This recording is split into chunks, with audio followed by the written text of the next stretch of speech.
Why does your child seem to melt down more with you than with other people?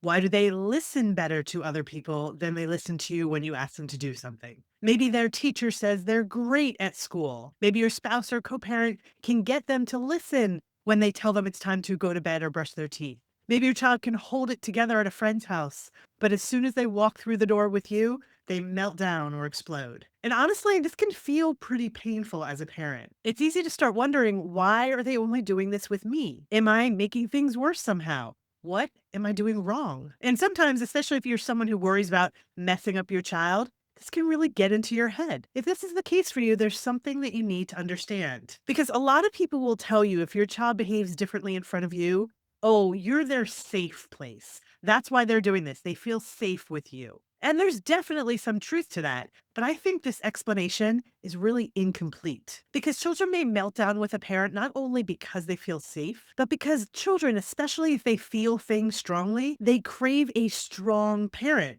And when we doubt or question ourselves, and when we're not firm enough, they actually resist us and act out more with us. Here's what I mean. When children with big emotions feel discomfort, when they feel frustration, disappointment, embarrassment, overwhelm, anxiety, their nervous system starts looking for stability. They're looking for an adult who can clearly handle their feelings with strength. They're sensing, does this adult feel overwhelmed by my emotions? Can they handle this moment? Imagine a child who's upset. Maybe they're frustrated by homework, or maybe they're disappointed that they didn't get what they wanted. If a parent immediately becomes anxious or unsure, or goes into over explaining, the child's nervous system then doesn't experience steadiness or a sense of safety. If anything, they feel more dysregulated because kids' dysregulated nervous systems are actually searching for containment, something that contains the uncomfortable feelings that they're feeling. This is why children push harder or their emotions get bigger with the parent who feels the least confident in that moment. Now, here's the important part. If this sounds like you, this does not mean you are failing your child. In fact, most parents that I work with are going through this, and most parents that I work with are incredibly loving, thoughtful, and attuned parents. But they're also often worried and focused on their children feeling better, or they're worried about doing the wrong thing. So they start parenting from fear instead of leadership. And children can sense that uncertainty. Some parents think if I stay connected enough, or explain enough, or validate enough, then my child won't be upset. But the goal is not for your child to not be upset. The goal is not for your child to not feel uncomfortable. Your child needs to learn for themselves that they can handle discomfort, and they learn that partly through your reaction. They learn that through your steadiness and your confidence, your ability to tolerate their feelings and their reactions without getting sucked into them. That's why children do better with calm firmness than anxious over accommodation. And by firmness, I do not mean coldness or just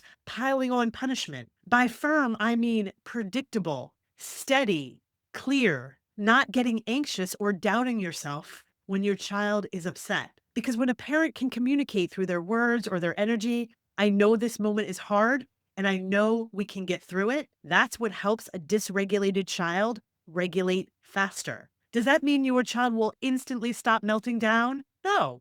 Especially if your child is one who struggles to handle discomfort. It takes time for them to learn those skills. But in the meantime, when you are steady, you're not adding to their discomfort. But over time, children become less reactive and they listen more when they experience that a parent feels emotionally steady instead of being emotionally swept away. So if your child melts down more with you than other people, or they don't listen to you as much, don't immediately think I'm ruining my child or I have no influence. Instead, ask yourself, what happens to me when my child gets upset? Do I start doubting myself?